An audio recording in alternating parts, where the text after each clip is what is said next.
तर सर्वांचा भन्नाट रेसिपी या चॅनलवरती तुमचं स्वागत आहे। तर आज आपण बघणार आहोत मशरूमची भाजी कशी करायची। तर त्याच्यासाठी मी इथं इको व्हॅलीचं हे मशरूमचं पॅकेट घेतलेलं आहे।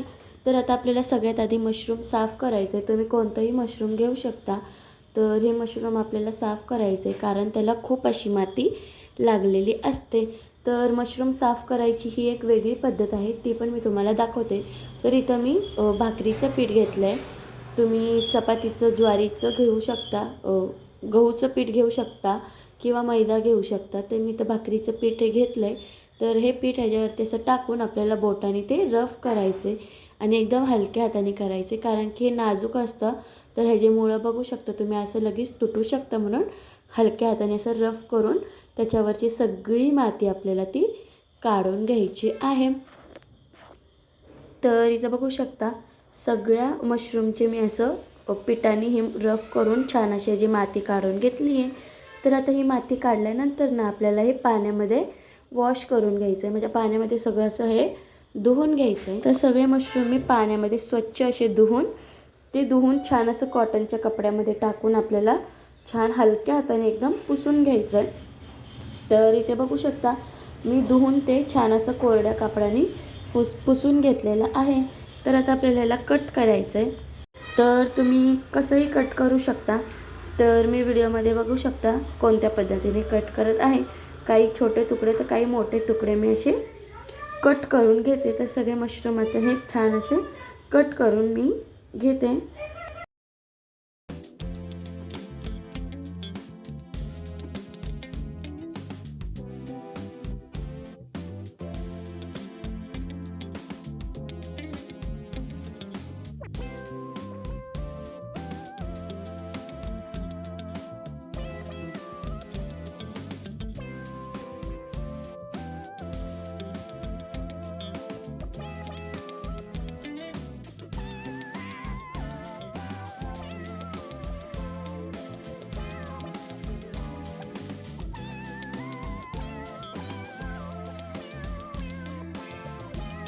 तर बघू शकता सगळे मशरूम आपले छान असे कट करून झालेले आहेत।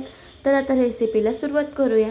तर सगळ्यात आधी मी इथं तेल गरम केलं आहे, 2 पळी तेल घेतलं आहे। तसंच त्याच्यामध्ये दालचिनी टाकते।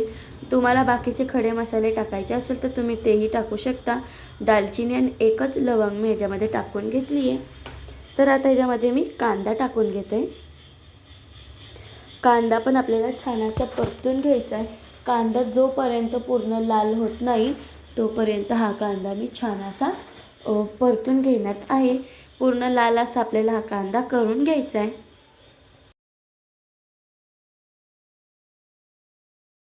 तर बघू शकता एक 5 मिनिटानंतर कांदा आपला मस्तपैकी असा लाल झाला आहे। तर एक टोमॅटो मी असा बारीक कट करून घेतला होता, तर तो टोमॅटो पण मी ह्याच्यामध्ये टाकून घेते। तर टोमॅटो टाकून छान असं आपल्याला टोमॅटो बारीक होईपर्यंत ते परतून एकदा परत घ्यायचं आहे। आणि तसंच मी टोमॅटो आणि अद्रक लसूणची पेस्ट करून घेतली होती। 2 टोमॅटो, अद्रक लसूण ह्याची पेस्ट करून घेतली होती। ते पेस्ट ह्याच्यामध्ये आपल्याला टाकून घ्यायची आहे। 2 टोमॅटो मी वाटून घेतलेत आणि 1 टोमॅटो कट करून घेतला आहे, छोटे टोमॅटो। तर ही पेस्ट त्याची तयार केली आहे। तसंच आता ती पेस्ट टाकल्यानंतर ना आपल्याला ह्याच्यानंतर चवीनुसार मीठ टाकून घ्यायचे आणि ते टाकून छान असं ह्याला मिक्स करून घेते। तर आता ते छान असं परतून झाल्यानंतर ना 2 मिनटं ह्याला आपण असंच ठेवायचं आहे आणि ह्याच्यामध्ये काही मसाले टाकायचे आहेत। तर इथं चिमूटभर हळद, 1 चमचा मिरची पावडर, 2 चमचे धनेपूड, अर्धा चमचा गरम मसाला आणि 1 चमचा मी पनीर मसाला टाकला आहे। तर तुम्ही पनीर मसाल्याच्या ऐवजी चिकन मसालासुद्धा टाकू शकता। तर हे सगळे मसाले टाकून छान एकदा परत असं मिक्स करून घ्यायचं आहे। तसंच 2 मोठे चमचे म्हणजे अर्धी वाटी दही घेतलं आहे मी, तर ते दही पण ह्याच्यामध्ये टाकून घ्यायचं आहे। दहीने छान असं क्रीमी असं टेक्स्चर येतं त्याला आणि भाजीला चवसुद्धा छान येते, म्हणून मी इथं दही ॲड केलं आहे। ऑप्शनल आहे, तुम्ही टाकू शकता किंवा नाही, पण दही टाकल्याने जास्त अशी छान चव येते म्हणून दही टाकायचंच। तर दही टाकल्यानंतर ना त्याच्यामध्ये थोडंफार मी पाणी मिक्स करून घेते। ज्या भांड्यामध्ये मी टोमॅटो अद्रकची प्युरी करून घेतली होती त्याच्यातच थोडंसं पाणी मिक्स करून ते पाणी मी ह्याच्यामध्ये टाकून आता छान ह्याला 5 मिनटं साईडने पूर्ण तेल सुटेपर्यंत ह्याला परतून द्यायचं आहे। तर बघू शकता पूर्ण मसाल्याला आपल्या तेल सुटलं, म्हणजेच की आपला हा मशरूमचा मसाला तयार झालेला आहे. तर जोपर्यंत मसाल्याला तेल सुटत नाही तोपर्यंत मसाला आपल्याला मीडियम गॅसवरती परतून घ्यायचा आहे, जेणेकरून आपला मसाला परफेक्ट असा शिजेल. आणि ज्या टाईमला साईडने तेल सुटेल त्यावेळेस समजायचं की मसाला परफेक्ट असा परतून झालेला आहे. तर ह्याच्यामध्ये थोडेफार टमाटे असे कुठं दिसतात ते, म्हणून मी असे ठेचून घेते आहे.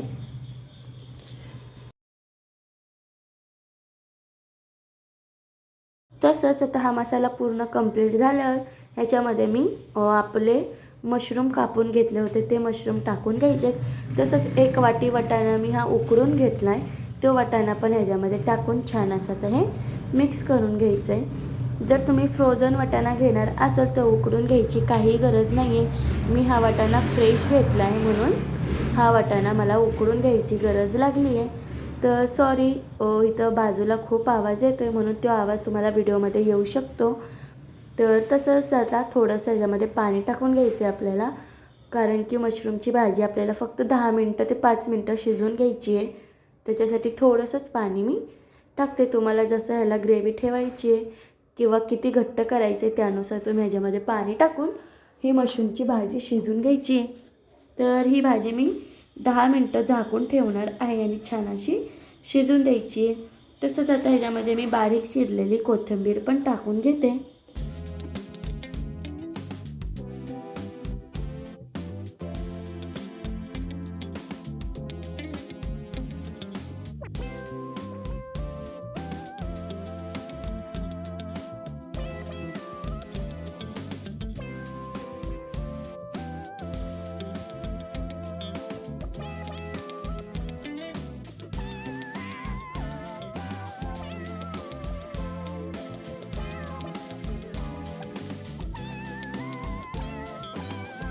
तर आता कोथिंबीर आणि मीठ मी वरून थोडंसं परत एकदा टाकलं आहे आणि ते टाकल्यानंतर ना आता हे छान असं झाकून 10 मिनटासाठी ठेवून द्यायचं आहे. 10 मिनटांनी आपण ही भाजी बघूया. तर बघू शकता छान अशी आपली मशरूमची भाजी 10 मिनटानंतर परफेक्ट अशी तयार झालेली आहे. छान अशी याची ग्रेव्ही पण आणि मसालासुद्धा तयार झालेला आहे. जर तुम्ही कधी ही मशरूमची भाजी ट्राय केली नसेल किंवा खाल्ली नसेल किंवा केली नसेल तर नक्कीच एकदा ही रेसिपी ह्या पद्धतीने करून बघा. तुम्हाला नक्कीच ही रेसिपी खूप आवडेल आणि खूप नॉनव्हेजपेक्षाही भारी चव देते.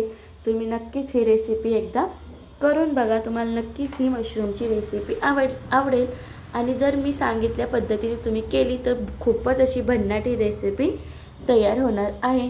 तर माझा रेसिपीचा पूर्ण व्हिडिओ बघितल्याबद्दल तुमचं खूप धन्यवाद आणि व्हिडिओला लाईक करा, सबस्क्राईब करा, चॅनलला सबस्क्राईब करा आणि भाजी कशी झाली आहे, व्हिडिओ तुम्हाला कसा वाटला हे नक्कीच कमेंटमध्ये सांगा.